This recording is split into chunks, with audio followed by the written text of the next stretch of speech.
কখনো কোনো যুদ্ধ কল্যাণময় নয়। প্রত্যেক যুদ্ধ ধ্বংস আনয়ন করে, যা কখনো কল্যাণময় কল্যাণকামী নয়।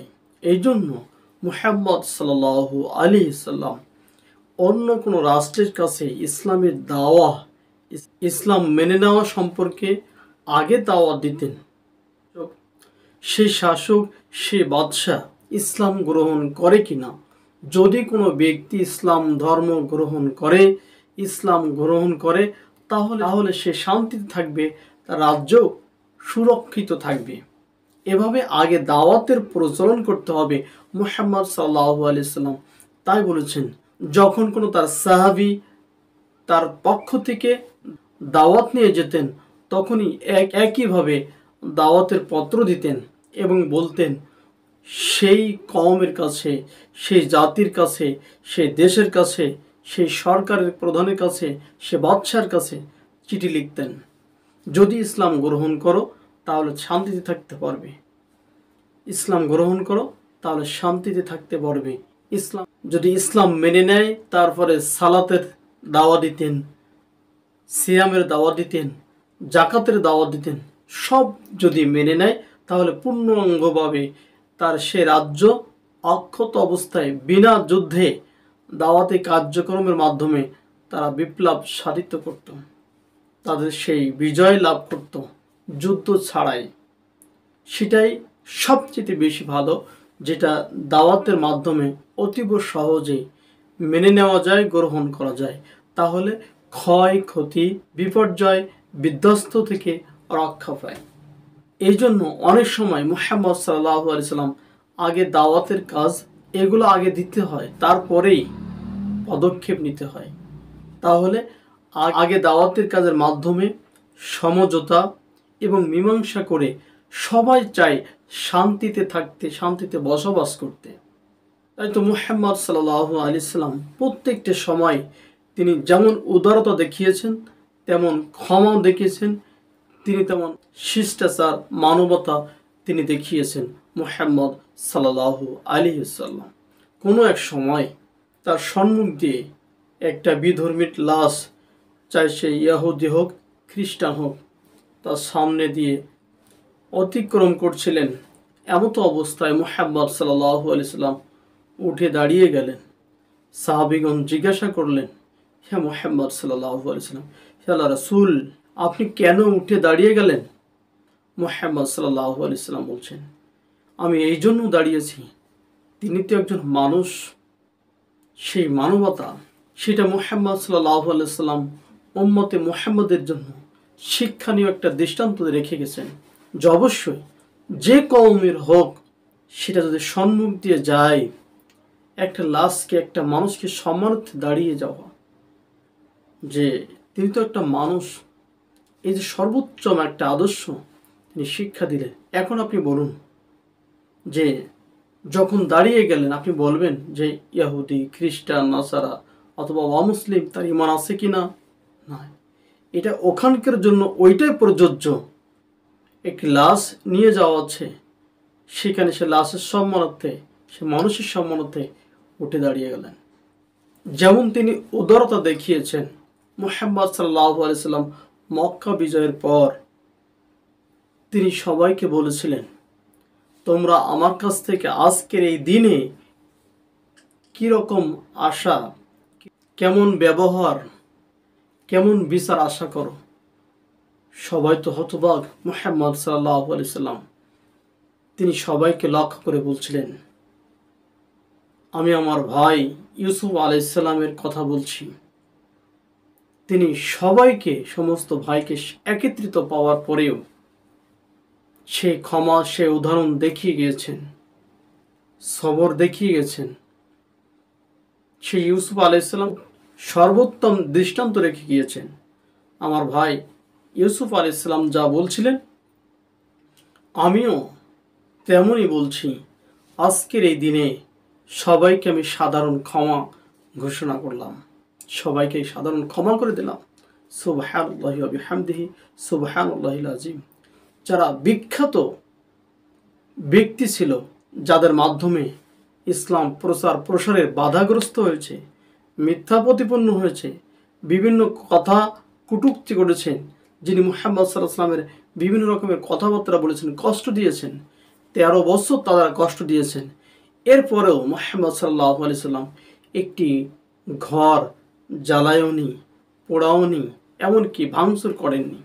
তাদের চাইলে অবশ্যই মুহাম্মদ সাল্লাল্লাহু আলাইহি ওয়াসাল্লাম প্রতিবাদ করতে পারতেন, ভাঙচুর করতে পারতেন, আগুন লাগিয়ে জ্বালিয়ে দিতে পারতেন, কিন্তু করেননি।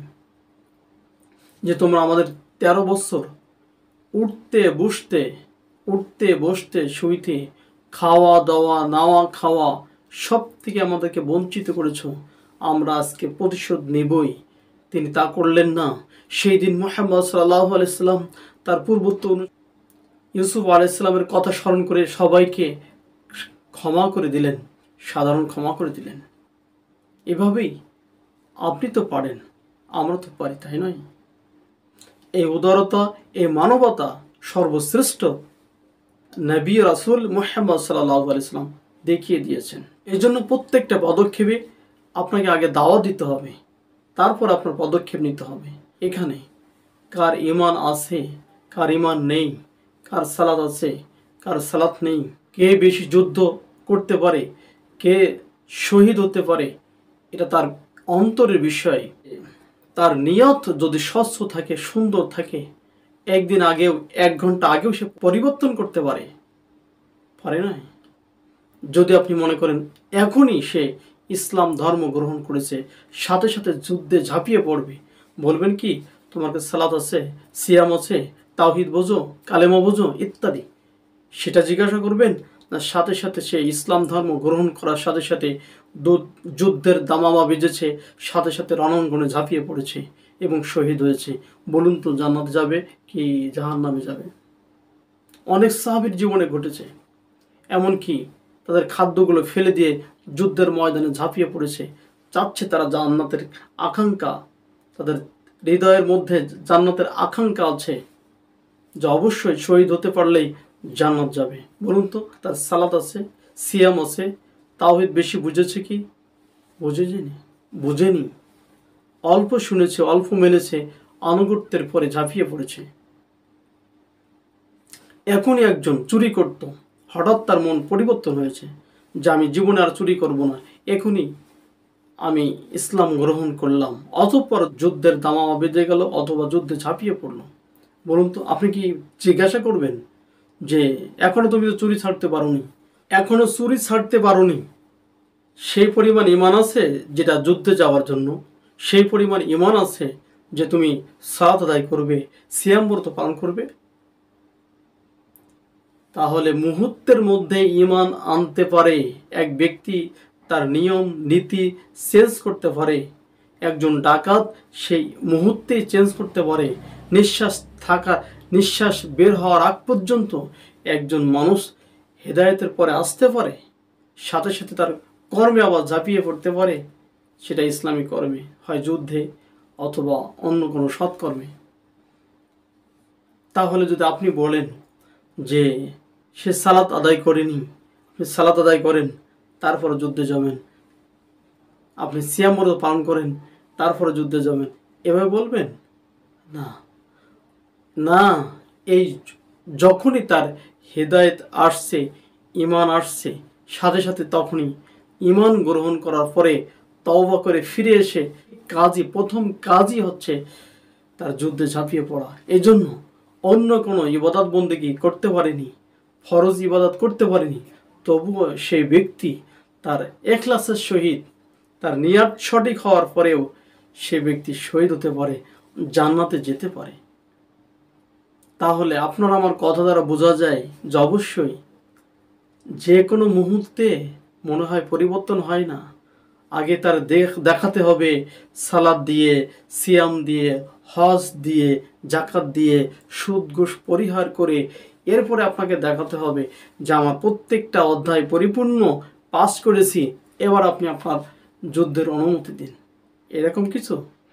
জি না। অনেক সাহাবী ঈমান আনার সাথে সাথে তারা যুদ্ধে ঝাঁপিয়ে পড়েছে। ঈমান গ্রহণ করার পরে তাদের প্রথম কাজ হয়েছে কখনো যুদ্ধে যাওয়া, কখনো যুদ্ধের ময়দানে মোড় ঘুরিয়ে গেছেন, তাদের ইমান পরিবর্তন করে ফেলেছেন, তাদের ইমান, তাদের নিয়ম, তাদের ধর্ম তারা পরিবর্তন করে ফেলেছে, সাথে সাথে ইমান গ্রহণ করেছে, মুসলমানদের সাথে যুদ্ধের সাথে সামিল হয়েছে, মিশে গেছে। এখন আপনি বলবেন সে তো সালাত আদায় করেনি, সে তো জাকাত দেয়নি, সে তো হজ করেনি, কিভাবে সে মুসলমান হলো, কিভাবে শহীদ হলো, কিভাবে সে জান্নাতে যাবে? সম্মানিত উপস্থিতি, যখন আবু জেহেলকে হত্যা করলেন মুআজ ইবনে মুআজ, মুহাম্মদ সাল্লাল্লাহু আলাইহি ওয়াসাল্লাম যখন নাম নিচ্ছিলেন, তখন তো বারবার একটা কৌশলের মাধ্যমে তারা নাম লিখিয়ে গেল এবং যুদ্ধের ময়দানে দুইজন শিশুর মাধ্যমে আবু জেহেল জখম হলো, হত্যা হলো। যখন তিনি নাম নিচ্ছিলেন তখন তো বুঝতে পারছেন, তুমি কি তাওহীদ বোঝো, তুমি কি 5 ওয়াক্ত সালাত আদায় করো, তুমি কি সিয়াম ব্রত পালন করো? এই সমস্ত প্রশ্ন মুহাম্মদ সাল্লাল্লাহু আলাইহি ওয়াসাল্লাম করেননি। এই ছোট্ট 2 বাচ্চার মাধ্যমে পৃথিবী থেকে হারিয়ে গেলেন আবু জাহেল। অতএব যুদ্ধের ময়দানে অথবা এমন প্রেক্ষাপটে কখনো সালাত, সিয়াম, হজ, জাকাত সম্মুখে দাঁড় করাতে হয় না। যদি তাই হয় তাহলে আপনি কেন দাওয়াত দেননি, আমরা কেন দাওয়াত দেইনি? যারা অমুসলিম, যারা শিয়া, সুন্নি, রাফিজি, খারেজি, মুতাজিলা ইত্যাদি আছে, কয়বার আপনি দাওয়াত নিয়ে গেছেন? যেটা আপনারা পরিহার করুন, আমরা আপনাদের সাথে আছি। এই ইয়াহুদি, শিয়া পরিত্যাগ করুন, এটা ইসলাম নয়। আপনি আমাদের সাথে থাকুন, আমরা আপনার সাথে আছি। এই সুন্নিটা ঠিক নয়, ঠিক নয়, আপনি আমাদের সাথে এই ইসলাম ধর্ম গ্রহণ করুন, আমরা আপনার সাথে আছি। আপনি সঠিক তাওহীদ গ্রহণ করেন, আমরা আপনার সাথে আছি। এভাবে দাওয়াত দিয়েছেন কি? অতএব 3 নম্বর শ্রেণী যারা লোক রয়েছে এখনো পর্যন্ত তারা সত্যের পক্ষে লড়তে পারে, সত্য কথা বলতে পারে, উচ্চস্বরে সত্যর বিচার করতে পারে, সত্য মিথ্যা পার্থক্য করতে পারে, কিন্তু অনেক শিক্ষিত জ্ঞানী ব্যক্তি, অনেক মুফতি, মাওলানা, মুহাদ্দিস এই কাজগুলো করতে পারে না। একজন কৃষক, একজন দিনমজুরি, একজন রিক্সা চালক, একজন ভ্যান চালকের যত ইমান আছে সাথে সাথে পরিবর্তন করতে পারে। একটা মানুষকে, নিরহ মাজলুম ব্যক্তিকে হত্যা করছে, কুপাচ্ছে, বোমা মারছে অথবা যুদ্ধগ্রস্ত হচ্ছে, তাদের অতটুকু ইমান আছে তার প্রতিবাদ করার, কিন্তু ওই সমস্ত লোকের নাই যারা কিনা অনেক ডিগ্রিধারী। তারা সাথে সাথে বিচার করতে পারে কে ভালো কে মন্দ, সে প্রতিবাদ করার ক্ষমতা তাদের আছে। আর সেই সমস্ত মুফতি, মাওলানা, মুহাদ্দিস, ইমাম, খতিব ইত্যাদি সেজে বসে আছেন যারা একটা মুরগি জবাই করতে ভয় পায়। এই সমস্ত ইমাম, মুফতি, ইসলামী নেতা, বিভিন্ন রাষ্ট্রের নেতা সেজে বসে আছে, অথচ তারা একটা প্রতিবাদ করতে পারে না, প্রতিরোধ করতে পারে না, প্রতিবাদের ভাষা হারিয়ে ফেলে। ওই যুবক, ওই তরুণ, ওই কৃষক, ওই দিনমজুর বোঝে। সেই সমস্ত মানুষ, দিনমজুরি, কৃষক, পথচারী, এমনকি রিক্সা চালক, ভ্যান চালক, তাদের ওই দৃশ্য দেখে থাকতে পারে না, ওই দৃশ্য দেখে ক্ষত বিক্ষত দেখতে পারে না। ওই যুদ্ধের ময়দানে সেটা, ওই যুদ্ধের বোমা হামলা অথবা গুলিবিদ্ধ কোনো মানুষকে দেখতে পারে না। তাদের অন্তরে আঘাত আনে, সে আঘাতের প্রতিবাদ জাগিয়ে ওঠে যে অবশ্যই হচ্ছেটা কি, সে যে কম, যে জাতির, যে ধর্মের, যে নিয়মের মধ্যে থাকুক না কেন, সে একজন মানুষ, অথবা মানুষ হিসেবে তার প্রতিবাদ করার সেই ক্ষমতা তার ভিতরে জাগে। কিন্তু এই মুফতি, মাওলানা, তারা কম, তার জাতি, তার ধর্ম, এই সমস্ত ডিভাইডেড করতে করতে, এই রুল করতে করতে, এই ডিভাইডেড করতে করতে তাদের সমস্ত দেশ এবং জাতি ধ্বংসের মধ্যে চলে যাচ্ছে, কিন্তু প্রতিবাদ নেই। কিন্তু 3 নম্বর শ্রেণীর লোকের মধ্যে যা আছে, ওই শিক্ষিত, ওই ডিগ্রিধারী, ওই সমস্ত আলেম ওলামার সেই চিন্তা চেতনা তাদের মধ্যে নেই। আপনি এতটুকু তো ধিক্কার দিতে পারেন, সে তো একজন মানুষ, এতটুকু তো ধিক্কার দিতে পারেন যেটা অন্যায় হচ্ছে, সে যে ধর্মের থাকুক সেটা অন্যায়, যে অন্যায়ের প্রতিবাদ করতে পারেন। কেন আপনি বাড়ি ভাঙবেন? কেন একটা দেশ ধ্বংস করবেন? কেন একজন নিরীহ মানুষের প্রতি হামলা করবেন? মাজলুমের প্রতি কেন হামলা করবেন? আপনার প্রতিবেশী একটা হিন্দু, অন্য মানুষ 10 জন তাকে হত্যা করলো, মারলো, অথবা গাড়ি ভাঙচুর করলো, অথবা জ্বালিয়ে দিল, আপনি বলবেন যে আমার ধর্মের লোক না, আমি বলতে পারবো না? বলতে পারবেন যে একজন অন্য ধর্মের লোক, অন্য মুসলিম, আমার ওখানে প্রতিবাদ করার দরকার নেই, এভাবে বলবেন? না, মানুষ হিসাবে মানুষের পাশে দাঁড়াবেন। আগে প্রতিবাদ করেন, তারপরে আপনি কম, ধর্ম ইত্যাদি দেখবেন। যদি আপনার স্বজাতি হয়, রক্তে মাংসের হয়, তবু আপনি প্রতিবাদ করবেন। এরপর যদি আপনি ধর্মের আলোকে হয়, তা ধন সম্পদ, জীবন, এমনকি সময়, সব কিছু ব্যয় করবেন। আগে আপনি ধর্ম দেখতে গেলেন। এটা হলো সম্মুখে, অবশ্য আপনার সম্মুখে ঘটে যাওয়া একটা বিষয়, সেটা মানুষ হিসেবে আপনার কর্তব্য প্রতিবাদ করা, অথবা প্রতিরোধ গড়ে তোলা, অথবা ঘৃণা করা, অথবা নিন্দা জানানো, অথবা তিরস্কার করা। এরপরে আপনি দেখবেন ঘটনা কোন আলোকে কিভাবে হলো। আর যদি সেই সমস্ত জাতির কথা বলেন, যাদের মধ্যে শিয়া, সুন্নি, কাদিয়ানি, রাফেজি ইত্যাদি যে কওমগুলো রয়েছে, আপনি যদি বলেন তারা অমুসলিম, আপনি যদি বলেন যে তারা খারিজি, আপনি যদি বলেন তারা রাফিজি, আপনি যদি তাদেরকে বলেন তাদের ইমান, আমল, সালাত, সিয়াম কোনোটাই গ্রহণযোগ্য নয়, তাহলে অবশ্যই আপনার শিক্ষা অনুযায়ী, ডিগ্রি অনুযায়ী তাদের দাওয়াত আগে আপনার পৌঁছতে হতো। যেভাবে বললাম যে অবশ্যই আপনি যদি আমাদের ধর্ম ইসলাম গ্রহণ করেন, তাহলে আমরা মুসলিমরা আপনার সাথে আছি বলতে পারতেন। যেভাবে মুহাম্মদ সাল্লাল্লাহু আলাইহি ওয়াসাল্লাম দাওয়াতি কাজ করেছেন, সেইভাবে আপনি বলতে পারতেন যে দাওয়াত গ্রহণ করে শান্তিতে থাকতে পারবেন। বলেছেন কি?